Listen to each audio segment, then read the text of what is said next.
See, this is why you need a philosopher. This is why you can't get your guidance from like Instagram posts and what have you. It's not enough to just move. It's moving not just for the sake of moving, or moving not just to move away from the problem that you might have, namely the anxiety or the perfectionism or the procrastination or whatever it might be, but it's moving with purpose. Hey everyone, welcome back to the Grad Coach podcast. Today, Dr. E and myself are going to be tackling the somewhat prickly topic of all but dissertation, or ABD status. We'll unpack what ABD means and what actions you can take if you're feeling a little bit stuck in ABD status. If you're currently working on a dissertation or thesis, be sure to grab a free copy of our tried and tested dissertation template. You can find the link to that, as well as loads of other resources, in the description. So with that out of the way, let's get this thing started. Dr. E, welcome back to the pod. Thank you for having me. Pleasure to be here again. Awesome. So let's start with the basics and let's define what exactly do we mean by all but dissertation, or ABD. This is one of these terms that tends to mean different things to different people in different places. So Dr. E, give us the lowdown. What is ABD all about? ABD. This phrase drives me crazy. All right, look, let me just break this down really, really simply for you. For those who don't know, it's ABD.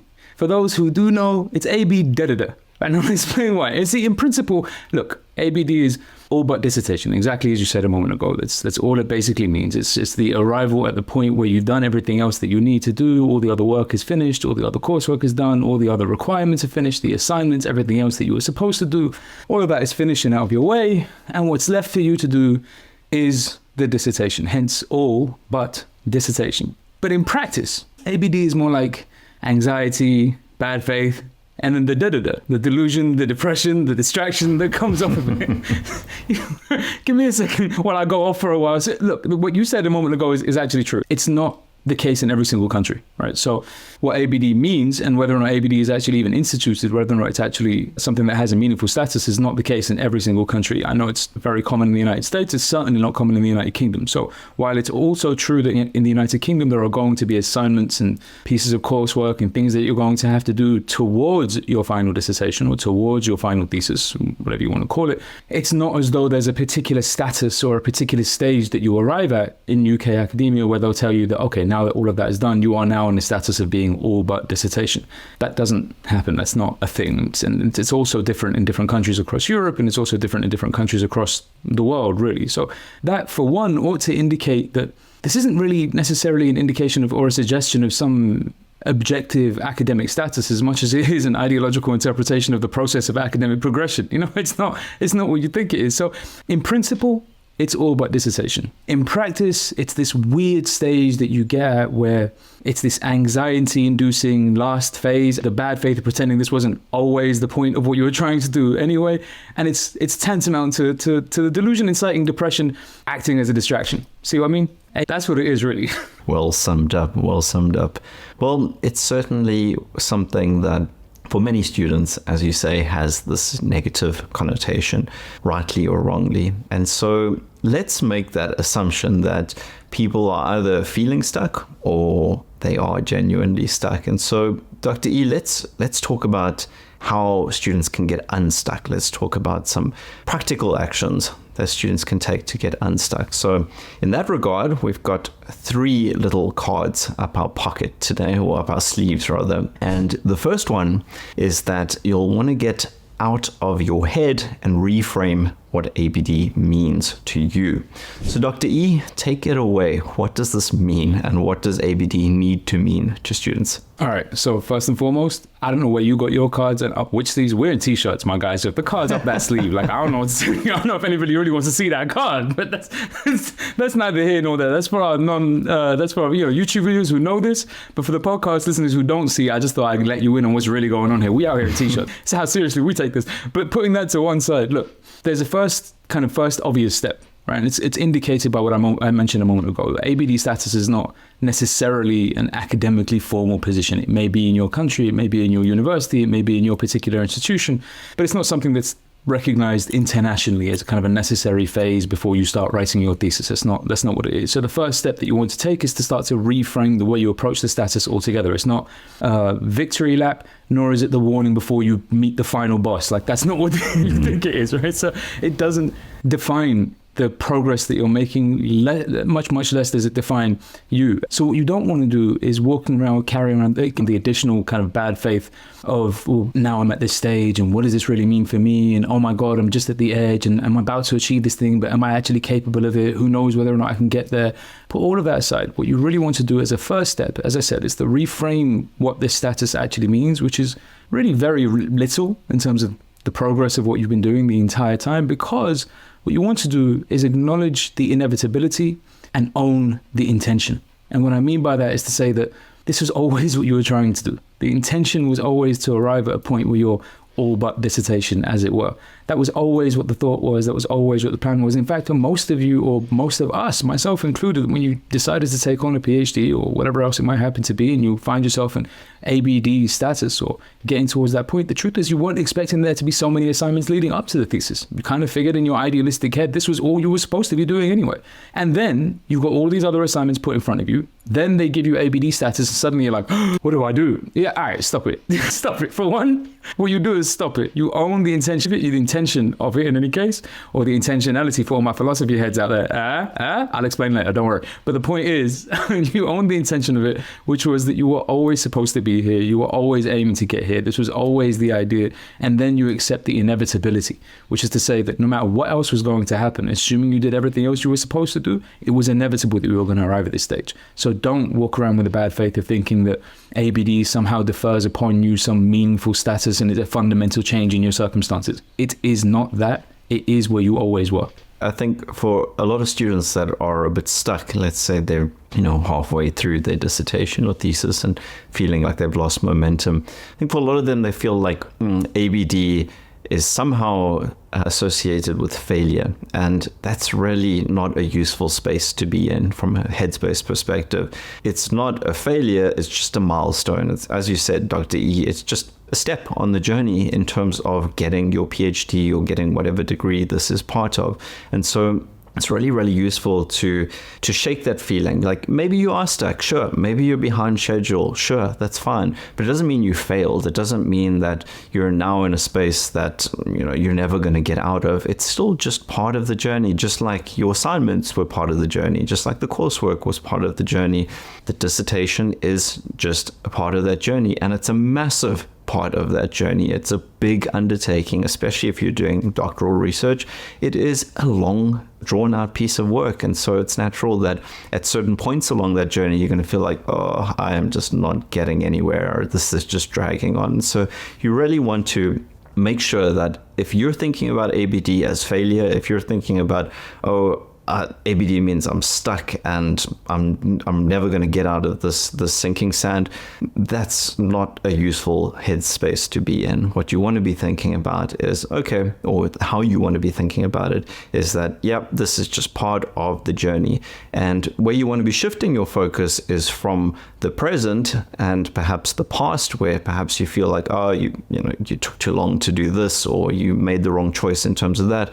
You want to shift your focus from the past and the present over to the future. Where to from here? What action steps do you need to take? And we'll talk a little bit more about that a little later, but you want to be looking forward. If you're looking back and beating yourself up about not having made the progress that you hoped you would have made or that you expected to have made, that's not particularly useful. You want to keep your eyes on the prize.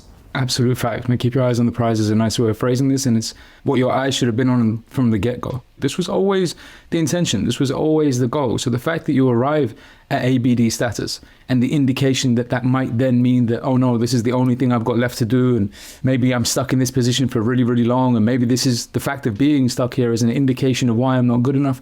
Again, take it as a badge of honor more than a criticism. The fact of the matter is that everybody knew that this was what you were trying to get to. So then putting a label on it and calling it ABD status is at least in part, it's kind of evil. It's at least in part intended to impart a degree of anxiety, worry, concern, consternation on you. So it's at least in part intended to kind of make you pause, take a step back and think about what you're doing. And that's perfectly fine. We let the institutions do what they want to do. They can move however they want to move. They got their own rules and regulations. They ain't got nothing to do with you. What you're trying to do is what you've always been trying to do. We can go into a whole history about why academic institutions are a little messed up. This is not the time and place for it. That's a different podcast. You know you need to come back. But until we get to that one, for now, you don't take it as an indication of, like I said, of a cause for a victory lap, nor is it a cause or a warning of the final boss that's around the corner. It's just another stage in the bureaucratic process that the university or the institution needs to kind of take itself through and indicate where you are in terms of your progress. It's got little or nothing to do with the way you need to think about your own process and your own progress through your dissertation. Your goal is exactly as you said, stay focused and keep your eyes on the prize. 100%. I think another just a useful closing point on this one is that if you are behind schedule, if you are one of those students that's in a negative ABD situation where you're behind where you expected to be or where your university expected you to be, it's useful to understand, especially if this is your first time undertaking research, is that these things do not go according to plan most of the time. It's very often when students are required to submit some sort of project plan for their dissertation, you just see such naive optimism in these project plans. Like, okay, I'm going to write my literature review there, and then I'm going to design my survey instrument there, and I'm going to go collect my data, and ta-da, done.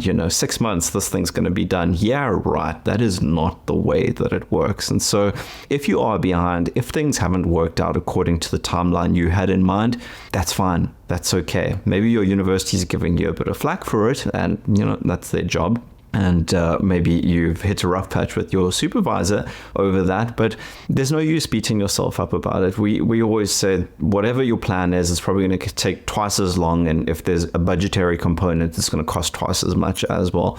And it's going to take twists and turns, and your research questions might take a shift as well. So it's all okay. It's all par for the course. And to circle back to the core point here, there's no use beating yourself up about being behind schedule, being in an ABD space where you feel like, oh no, this is where the wheels come off. That's just not a productive way to think about these things. So focus on the future and accept that things aren't always going to go 100% according to plan. All right, so let's get on to our second recommendation, our second action point in terms of what to do if you're feeling or if you are a bit stuck in ABD land.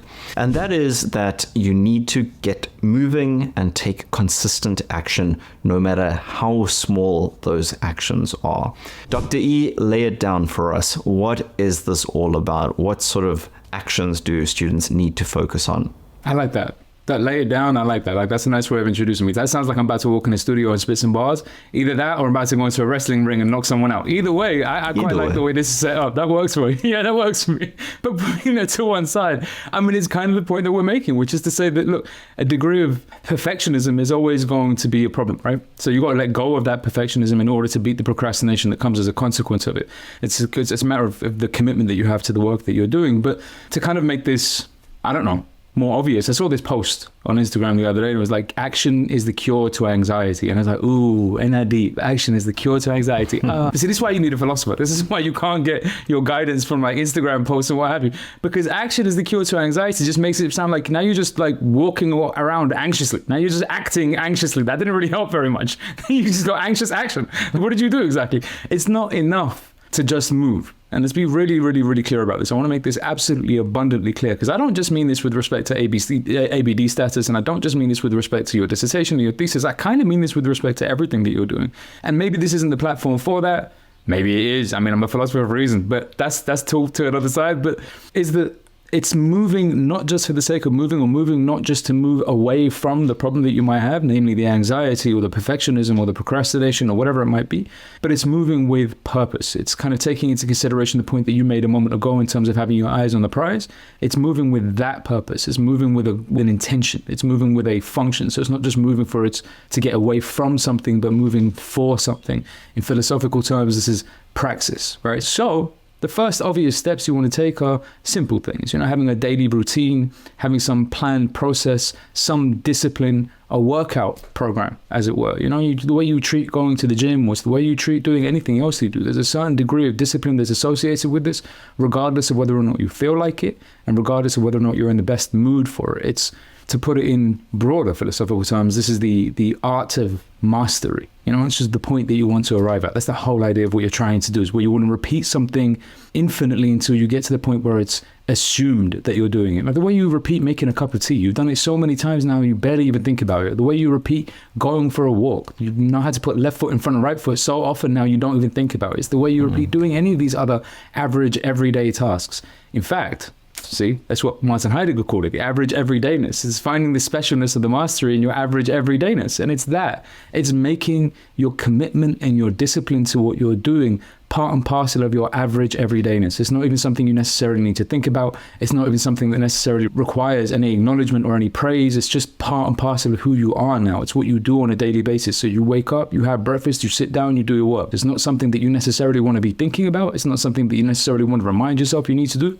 And it's not something you necessarily want to get to the point where you're patting yourself on the back for. I mean, if all of those things are the case, then by all means, I'm not saying don't be encouraged. If you want to take a little pat on the back, take a little pat on the back. Do your thing. Why? By all means, enjoy yourself. But what I'm saying is, in order to master what you're trying to do, in the same way someone doesn't give themselves a pat on the back every single time they go to the gym and they're like, world heavyweight champions. It's not something that they necessarily reward themselves for. It's just part of the process. This is what this is. When you arrive at this status, it's an indication of, okay, now, if it hadn't been the case up until now, at least for now, we get really serious. It's where we get really disciplined, and it's where we start to master the art of what we're doing. Yeah, I think this really also ties into something we've spoken about previously on the pod, which is that you can't wait for motivation to strike. Motivation can't be your fuel in this kind of journey. It's just not realistic. You have to substitute or replace motivation with just sheer discipline. You just got to do the work, set yourself a set of actions, set yourself a schedule, and just do the work.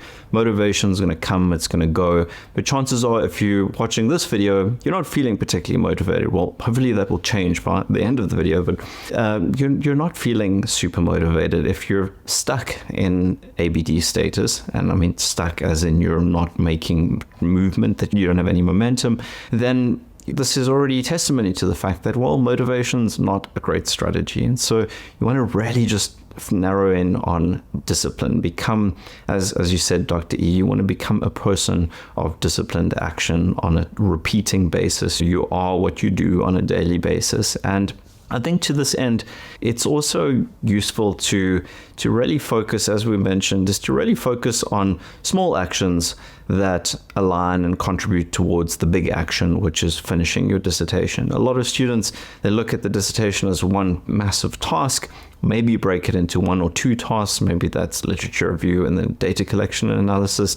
But then they just feel utterly overwhelmed because those two things are massive. They're absolutely massive and they're intimidating, and there's 1,000 variables within each. And so you've got to just take this huge task of creating and completing a successful dissertation and break it down and break it down and break it down and break it down so that you can say with confidence, okay, this month I want to achieve this sort of broader task, and that means that over the next 4 weeks this is what I need to be doing every day, and that means that today I'm going to be doing X. And so you just have sort of one step at a time, and that helps you one, not have to rely on motivation because you've just established a clear plan up front, and two, it also just reduces the overwhelm. So many students get stuck in ABD not because there's some ridiculous task ahead of them, but because they've created in their minds a task that is way bigger than it actually is. They've created a monster, they've created the final boss, as you say, Dr. E. And so there's no surprise that they're stuck in a space where everything just seems too overwhelming to face. So focus on doing or setting yourself little micro goals. Focus on setting goals that are almost so small that you can't forgive yourself for not doing them on a daily basis, and get into that habit of just ticking things off the list every day and getting momentum. No, that's facts. That's facts. It's the little things. And it really is those little things. And I know it's cheesy and I know it's corny to say it's the every little helps. But the point is, it's not any of that. It's not the kind of just to be corny for the sake of being corny. It's just facts. I mean, the fact of the matter is that anything that you learn to get good at, you learn to get good at over time.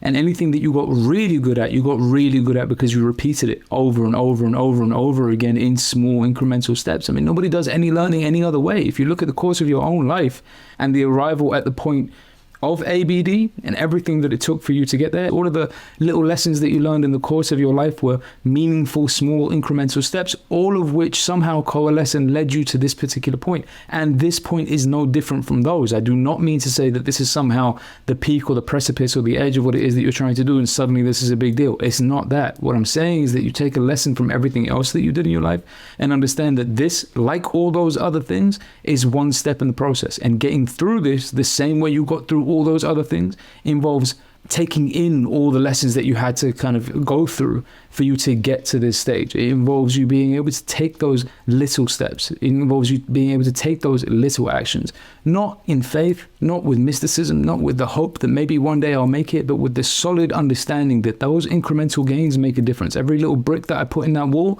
eventually produces a huge, massive building. But you've got to get there brick by brick. It's one piece at a time. All right, so before we jump into our third item, let's just take a step back and recap on where we're at. So we said, number one, you want to get out of your head and reframe this thing, get the negative thoughts out of the way, focus on the future. Number two, get moving, start taking action, and specifically take consistent action. Even if they're tiny little actions, take that consistent action every day. And so where this now lands us in terms of number three, which is really an accelerator, this is where the rocket fuel comes in. Our point for number three is that you want to avoid isolation and invest in the relationships that matter. Dr. E, why is this such a big thing? Why is this the magic sauce that really helps students get the most of the first 2 points? All right, because if you thought it was bad enough that you're stuck in your own head and worried about ABD status, how do you expect to get out of your own head if you're stuck in your own room just talking to yourself? Like, that's just not, I don't understand. I mean, even putting aside my PhD and my degree, just commonsensically, that just is just not going to help. If it's just you on your own, on your lonesome, talking to yourself the entire time, I don't see how you couldn't but amplify the anxiety. I mean, I get anxious doing that myself now. Like, it's just me on my own for hours on end thinking about all the things I might have done better. Like, yo, this is an easy way to get anxious. So the first most obvious kind of clear path, the clearest step that you can take is the investment in your relationship with your supervisor. Or let's say in the investment in your relationship with the academic superiors or the people who are around you whose role it is to help you through that process. Now, let me be clear. I understand that not in every single case is the supervisor necessarily going to be helpful just as an expression of their character or an expression of your circumstances. That's number one. Number two, they might not be entirely helpful because maybe there are rules in your institution that state that the supervisor can't help you beyond a certain point. I mean, that's certainly the case in some universities in the United Kingdom. I know it's the case in some universities in Europe. I don't know if it's the case in every university in the United States, but it is in some instances there too, where you arrive at a certain status, whether it's ABD or otherwise, and the supervisor takes their hands off. Now that they've kind of taught you how to ride the bike and they've pushed you for long enough, they take their hands off the back of it, and now you just got to make sure you cycle and don't fall off the edge. Like, that's kind of all this basically is. Nevertheless, there's no reason that leading up to that point, you shouldn't have been taking advantage of the relationship that you have with that individual, making the most of those interactions and making sure that your discussions with that individual are functional. And what I mean by functional is that you have those conversations without shame and without pride, without needing to feel guilty or feel bad about what you did and didn't do, also without needing reward and praise and feeling amazing about the achievements that you've already made. Your focus in your work is always the intention to disclose the truth. Or again, getting a little philosophical here, it's what Heidegger refers to as aletheia, see? For all my Greek fans out there now, you know. See, I don't know a couple words in there, but still, the point is it's that, right? It's the disclosure of truth. That's the only thing that you're trying to achieve. It's the only thing that you're focused towards. So insofar as that's the case, what you want to do is take advantage of those conversations, take advantage of the relationship that already exists between yourself and your supervisor or your other academic superiors, and engage in those meaningful, functional discussions, functional conversations about the nature of the work that you're doing, and try to avoid the isolation that comes naturally as a consequence of feeling a little bit anxious. It can be very tempting for students to distance themselves a bit from their advisor as soon as some friction develops, and friction's bound to develop. It's just part of the game in so many cases. And when those students start distancing from themselves from their supervisor or their advisor or the committee, that's ultimately where the wheels start falling off. And then, surprise, surprise, where do they land up? On Grad Coach, looking for advisory relationships outside of the institution. And so I think it's useful to just understand that, yeah, again, this is not supposed to be easy. This is what difficult looks like. Is you're going to have some friction with your supervisor. That's okay. The key thing is to, as Dr. E said, just get back on your horse and focus on, okay, how do I make the most from this relationship? How do I try rebuild this thing if I need to rebuild it? How do I try make this as productive as possible? And of course, it's also worth saying that that advisor relationship is one important relationship, but it doesn't need to be the only important relationship. It's always a good idea to seek out recent graduates. If you can do a little LinkedIn stalking, you can have a look for people that have recently graduated from your university and from your department, and you'll be surprised. Many of them would be quite happy to take you under their wing and just give you some mentorship and give you some guidance. And that's really golden insight to be able to just have a conversation, even if it's just one conversation where they share with you a little bit more of their journey. That's going to give you so much psychological comfort to understand that, okay, yeah, this is part of the journey and this is okay. So look for recent graduates. Look for, if there's people, depending on where you are, if there's people in your department that are also doing their dissertation, perhaps on something completely different, that's okay. Strike up a relationship with those people. Yeah, their research focus, their research aims, research questions are going to be totally different from yours. That's fine. But their journey is going to be very, very similar. And so you want to draw yourself into a network of social connections, of meaningful connections, of people that you can talk to. And that doesn't need to necessarily be people who can give you technical advice. It can just be a shoulder to cry on. It can just be someone to share your experience with. Don't isolate yourself. Don't withdraw. I think there's this misconception that, the academic, the PhD journey especially, it's supposed to be a lonely one. You're supposed to just be, on your own, going out there boldly and struggling your way through to the absolute frontier of knowledge and beyond.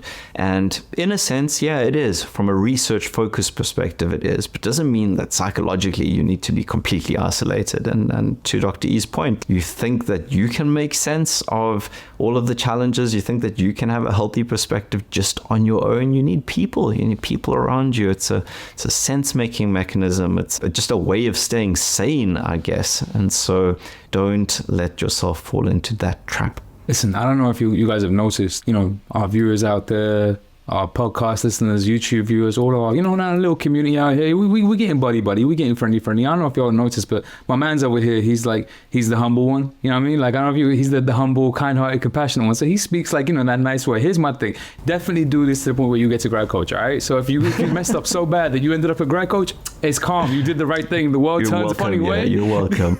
More than welcome. Yeah. The universe turned in a weird way, and look how it worked out for you. Now you're talking to me, you're good. You'll be fine. That's number one. I'm the arrogant one away. I'm good with this. That's number one. Number two, look, you're right in what you said. If there's a famous phrase from Jean-Paul Sartre. He had a famous phrase which was, if you are lonely when you're alone, you're in bad company. Now, for the purposes of today's conversation, it's the same kind of thing. If you're surprised by ABD status and then you start to kind of withdraw into yourself, you're working under some illusions. So it's exactly what you said. Get out of the cave. Get out of the platonic cave, as it were.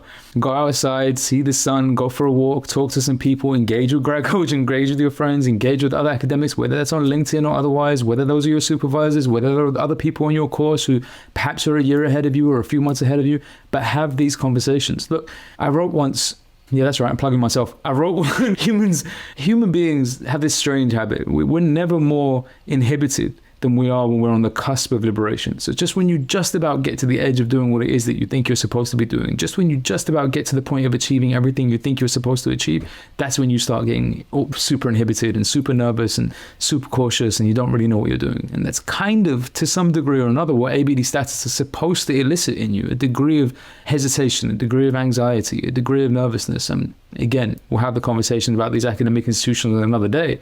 But the fact of the matter is that it's just when you get to the edge of achieving everything that you were always aiming to achieve that you start to get a little inhibited, withdrawn, and closed off to yourself. There's no point in this. I mean, again, to go back to my philosophy buddies, Friedrich Nietzsche said, what's the point? What use is there in the sun if there's no one around to feel its warmth, right? And the same thing is true for ABD status. What purpose does ABD status serve if you're doing everything but your dissertation? If you're doing everything else but the dissertation you're supposed to be working on? It doesn't really mean anything. So the final piece of advice here, at least from me, is look, sit, breathe, think, and write. This status, the anxiety, the worries, the concern, the consternation, the isolation, the nervousness, all of those things that come with it, this is exactly where you were supposed to be. Take a little solace in that and remind yourself that everything that comes with this, whether it's negative or positive, whether you feel good about this or you don't, whether you feel motivated or otherwise, everything that comes where you are right now is where you were always supposed to be. So take that and keep moving forward. Dr. E, two things. One, I love that Friedrich Nietzsche gets classified as one of your philosopher buddies. That's certainly a category that I haven't heard him put into before. But two, as always, this has been enlightening. Thanks for joining us again, Dr. E. Been an absolute pleasure. Y'all know where to find me. I'll be back here next week. Come on, now don't miss me too much. We'll see you soon. All right, so that wraps up this episode of the Grad Coach podcast. Remember, you can grab a free copy of our tried and tested dissertation or thesis template, as well as loads of other resources over on the Grad Coach blog. You can find the link to that below. If you got value from this video, please do remember to hit the like and subscribe buttons, and you'll definitely want to check out this video next. I'll see you there.